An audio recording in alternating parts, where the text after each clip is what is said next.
The galaxy laughed when a human entered the ring. Nobody laughed after she tore the champion apart with her bare hands. Counselor Vresh settled into his observation pod, all four of his eye stalks focused on the arena floor below. The Galactic Combat Championship, held once every solar cycle on Station Terminus 7, was about to begin, and he had front-row seats. Well, front-row floating pod, but who was counting? "This is going to be hilarious," chirped Ambassador Kix from the pod beside him, her mandibles clicking in what passed for laughter among the Chitauri. They actually let a human enter. A human. Can you believe it? Resh couldn't help but share her amusement.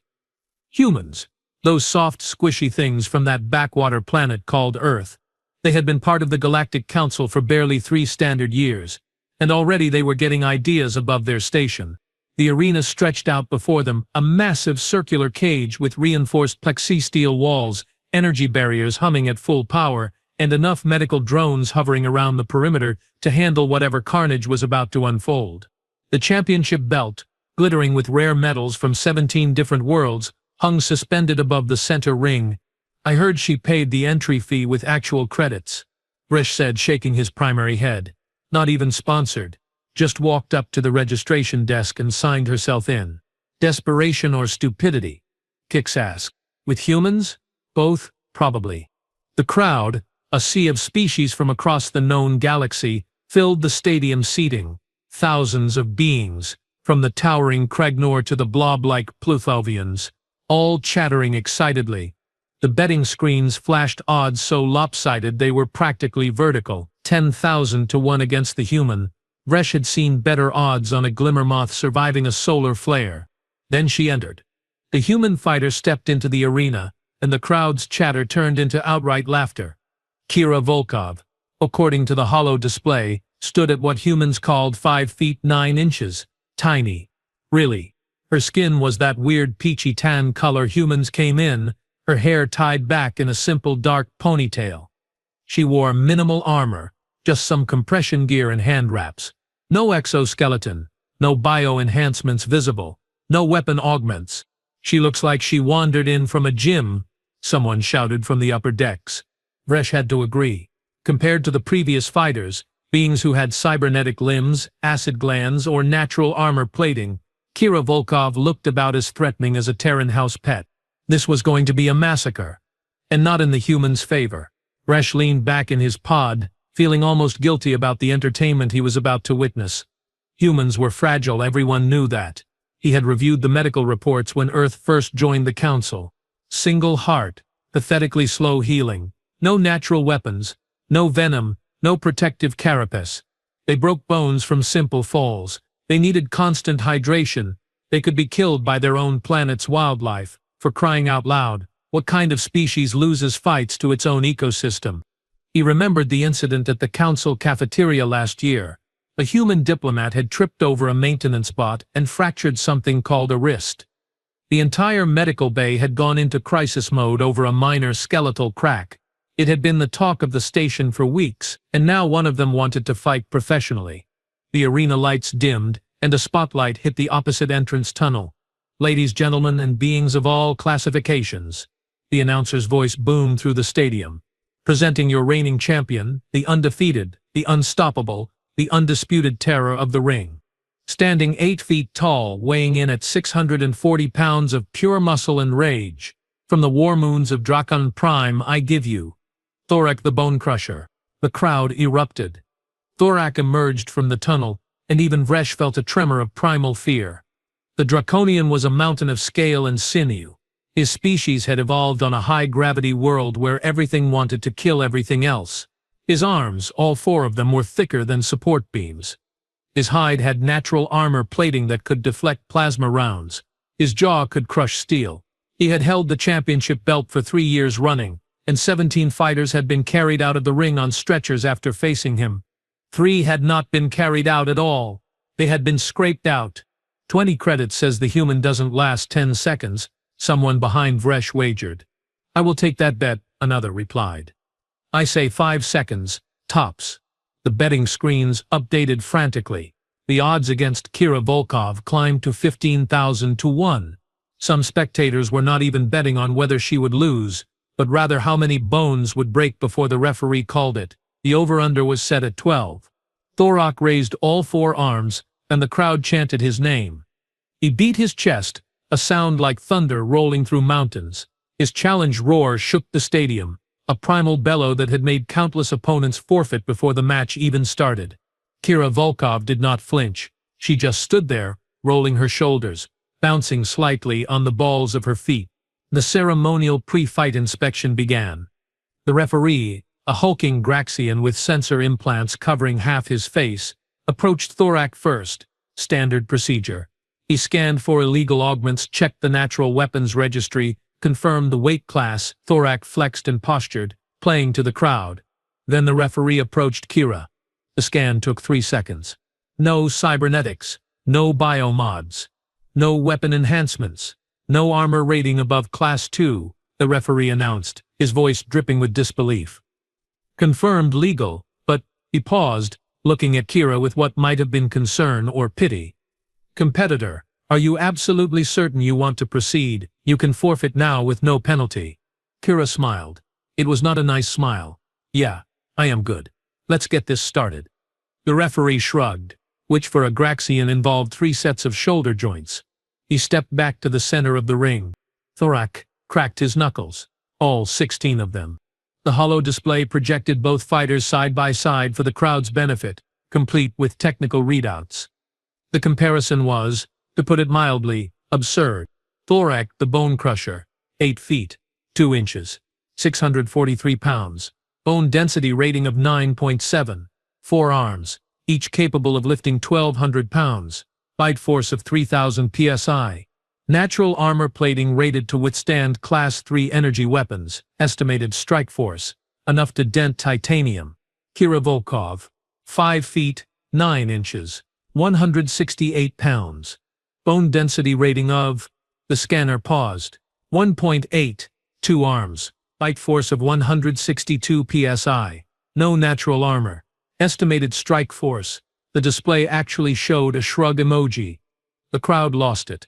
Laughter rolled through the stadium in waves. Is this a joke? Bellowed a Graxian from the luxury boxes. Did someone sign up their pet?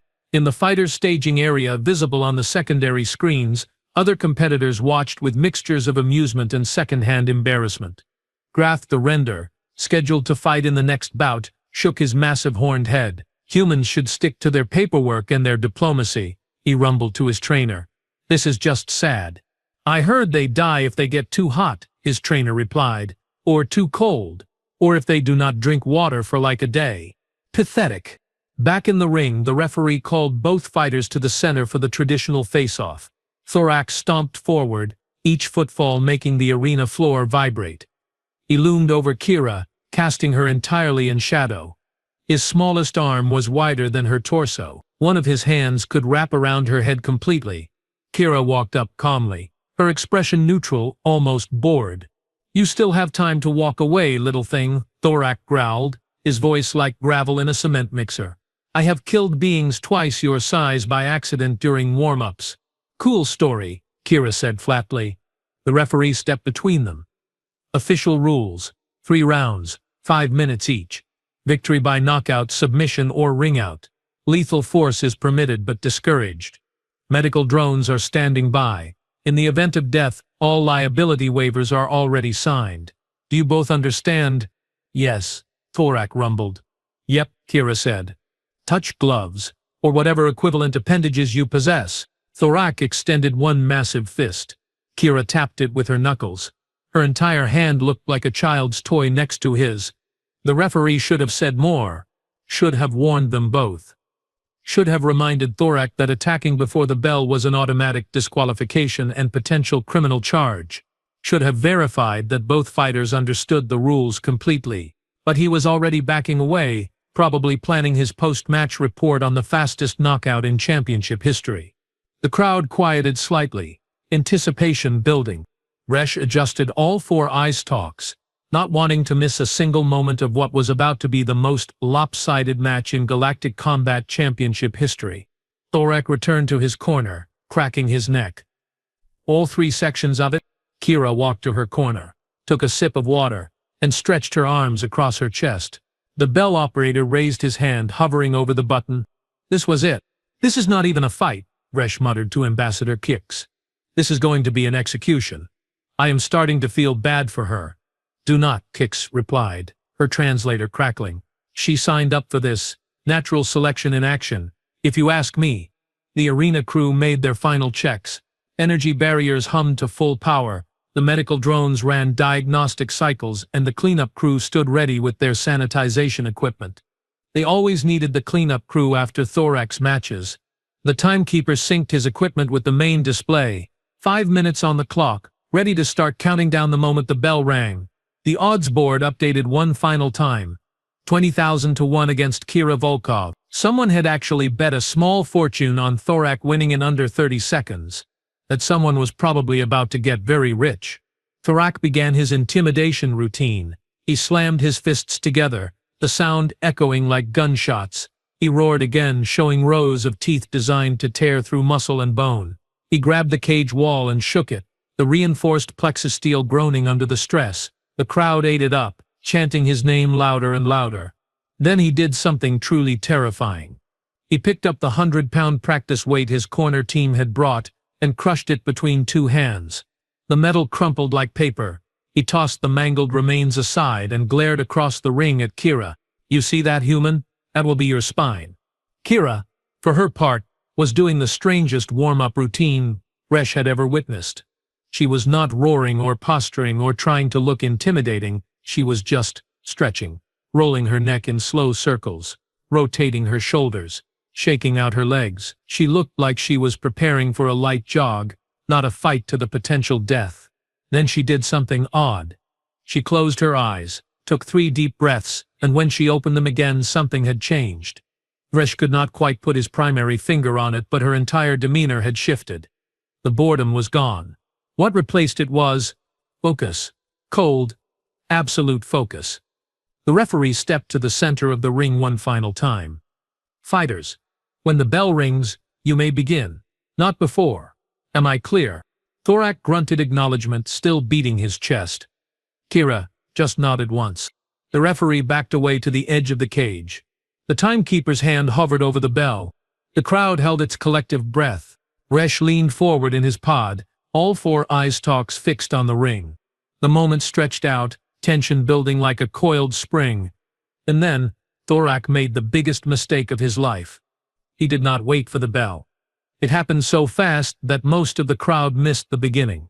Thorak, perhaps overcome by bloodlust, perhaps thinking the human looked too calm, perhaps just tired of waiting, charged. 3 full seconds before the bell, he crossed the ring in 2 massive strides, all 4 arms reaching for Kira, his roar splitting the air. It was illegal. It was dishonorable. It was also incredibly stupid. Kira moved. Resh's eye stalks could barely track it. One moment she was standing still, the next she had sidestepped Thorak's charge with a speed that should not have been possible for a species with 1.8 bone density. But that was not the shocking part. The shocking part was what happened next. Thorak, realizing he had missed, spun around, swinging his primary right arm in a backhand that could have decapitated a Graxian. Kira ducked under it, stepped inside his guard, and grabbed him. Her hands locked onto his secondary left arm, the smallest of his 4 limbs, but still twice the thickness of her own. Oh no, Kira said quietly. Her voice was picked up by the arena microphones. You should not have done that. Then she pulled. The sound was unlike anything Vresh had ever heard. A wet, tearing crunch that echoed through the suddenly silent stadium. Thorak's arm came off. Not broke. Not dislocated. Came off. Ripped clean from the socket. Scales, muscle, bone and all. Thorak's roar of aggression turned into a shriek of agony. Kira was not done. While Thorak staggered, ichor spraying from his shoulder, Kira spun, using the severed arm as a club. She brought it around in a wide arc and slammed it into Thorak's knee, his own arm. The bone inside shattered on impact. The champion of 3 years, the undefeated terror of the ring, collapsed to one knee. Stop, the referee screamed, finally finding his voice. Stop, the match has not started. Kira either did not hear him or did not care. She dropped the severed arm and grabbed Thorak's primary jaw with one hand and his secondary jaw with the other. The Draconian tried to pull away, tried to bring his remaining 3 arms up to defend himself, but Kira had already braced her leg against his chest. "You wanted to fight a human," she said, her voice calm, almost conversational. "Congratulations." Then she pulled in opposite directions. The sound was worse this time. Much worse. Thorax's jaw, the same jaw that could crush steel, tore away from his skull. Not cleanly, messily. Strings of tissue and fragments of bone followed. His scream cut off into a gurgling rasp. The champion fell backward, his massive body hitting the arena floor with a crash that shook the stadium. Blood, thick and green, pooled rapidly beneath him. Kira stood over him, breathing slightly harder than before, not even winded. She dropped the chunk of jaw she was still holding. It landed with a wet slap. The arena was silent. Completely, utterly silent. Then someone screamed. The medical drones swarmed in, their sensors blaring critical alerts. The referee stood frozen, his scanning implants flickering as his brain tried to process what he had just witnessed. The cleanup crew stumbled forward, then stopped, clearly unsure if this was even their jurisdiction anymore. Resh felt all 4 of his stomachs lurch. Ambassador Kex made a choking sound beside him. On the arena floor, Thorak the Bone Crusher, undefeated champion, terror of the ring, twitched once, twice, and then went still. The medical drones clustered around him, their readouts flashing between critical and flatline. Kira Volkov calmly walked back to her corner, picked up her water bottle and took a sip. The bell, forgotten in the chaos, finally rang. The match had officially started. The reigning champion was already dead, and the human had not even broken a sweat. "What?" Resh whispered, his voice box barely functioning. "What in the name of the 7 hells just happened?" Nobody had an answer. Not yet. The arena exploded into pandemonium. Half the crowd was screaming. The other half was running for the exits. The betting screens flickered wildly, unable to process what had just occurred. How do you calculate payouts when the match never technically started? How do you declare a winner when the loser died before the opening bell? The medical drones surrounded Thorak's body, their mechanical arms working frantically. One of them broadcast a flatline signal. Another was trying to reattach the severed arm, which was a lost cause considering it had been used as a blunt weapon. A third drone just hovered there, its sensors flickering in what might have been robotic confusion. "We need a full surgical team down here now," the head medic screamed into his communicator. "And bring the stasis pod." "No, the big one. The one we use for Kragnorians." Security officers poured into the arena from every entrance. A dozen Enforcement Guild members, armed with shock batons and riot shields, formed a perimeter around the cage. They were not looking at Thorak's body, they were looking at Kira. She had sat down on the stool in her corner, still sipping water, still calm. "Competitor Volkov," the security chief barked through his helmet speaker. "Step away from the corner and place your hands, hand appendages. Place them where we can see them." Kira looked up, genuinely confused. "What? Why? He attacked me before the bell." "Self-defense." "Self-defense?" the referee sputtered, finally unfreezing. "You ripped him apart?" "Yeah," Kira said slowly, like she was explaining something to a child, "because he attacked me before the bell, which is illegal. I was defending myself." Resh clutched the edge of his observation pod, his manipulator tendrils trembling. His brain was trying to reconcile what he had just witnessed with everything he knew about humans. Fragile, weak, prone to injury from minor falls. This human had just torn apart a draconian, a species literally evolved for combat, like he was made of wet tissue paper. "This is not possible," he whispered. "The medical reports, the physical assessments, the biological surveys. Humans are Category 5 soft bodies. They should not be able to do that. They cannot do that."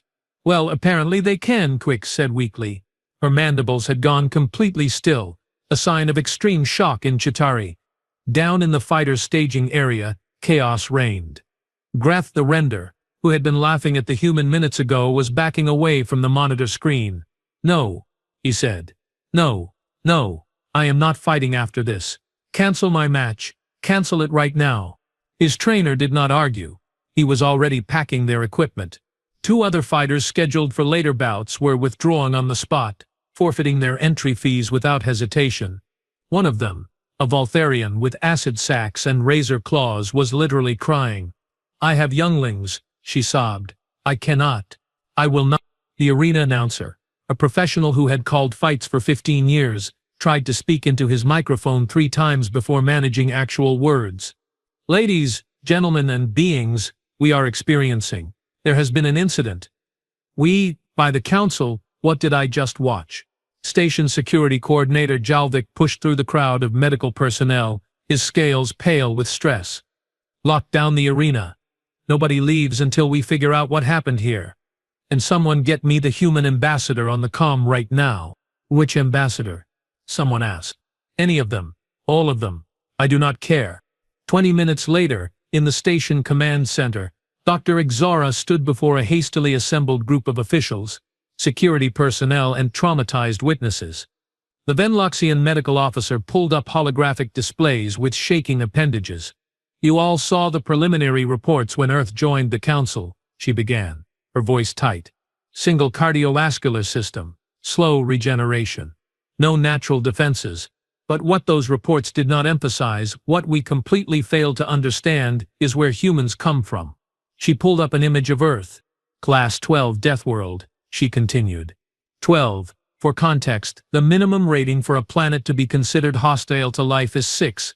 Most council species evolved on Class 3 or 4 worlds. Earth scores a 12. Resh felt his stomachs drop again. 12? How is that even possible? How did they survive long enough to develop space travel? That is exactly the point, Counselor. They survived. Everything on Earth is trying to kill everything else. The gravity alone. Dr. Ixara pulled up comparison charts. Earth's surface gravity is 9.8 meters per second squared. The draconian homeworld, where Thorak came from, 7.1. Humans spend their entire lives in higher gravity than most combat species. Security Coordinator Jalvik leaned forward. What does that mean practically? It means their muscles are not designed for their own planet's gravity, they are overbuilt for it. A human operating in standard station gravity, which we keep at 6.5 for general comfort, is functionally enhanced. Their bone density reading of 1.8 is measured against their own crushing gravity. Adjusted for standard station gravity, it would rate around 4.2. That is still below Thorak's 9.7, Resh protested weakly. True, but human bones are not just dense, they are flexible, they bend before breaking, and their muscles. Dr. Ixara highlighted another chart. Humans have a neurological governor, a built-in limiter that prevents them from using their full strength because, if they did, they would tear their own tendons and shatter their own bones.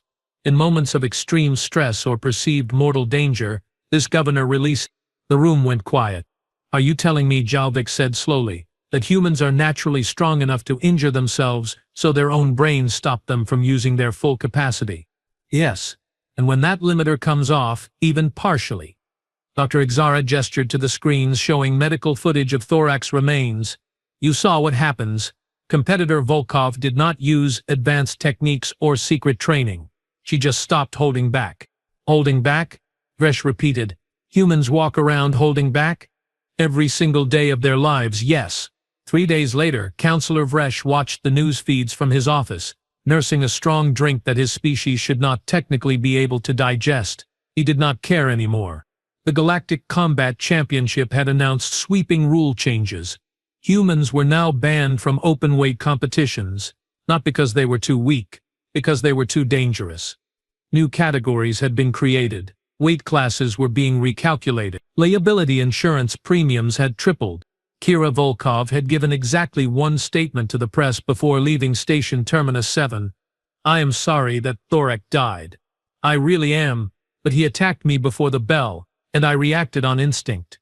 Where I come from, when something tries to kill you, you do not give it a second chance. Maybe next time do not assume someone is weak just because they look different than you. The investigation had cleared her of all charges. Self-defense. The recordings were clear. Thorak had moved first. Everything else was just consequence. Humans were no longer the joke of the council. Applications from human security contractors were flooding every major station. 3 governments had already extended offers for human military advisors. The phrase Deathworld species was being whispered in corridors with newfound respect and no small amount of fear. Resh pulled up the old medical report on humans. Fragile, weak, prone to injury. He added his own note to the file. Revision required. Humans are not weak. They are terrifying. They simply choose not to be most of the time. Recommend extreme caution. Do not anger. Do not threaten. And for the love of all that is sacred in this galaxy, do not ever, under any circumstances, start a fight with one before they are ready. He took another drink. Somewhere on Earth, humanity continued going about its day, completely unaware that the galaxy had just learned to be properly afraid of them. Weak. Right, that was hilarious.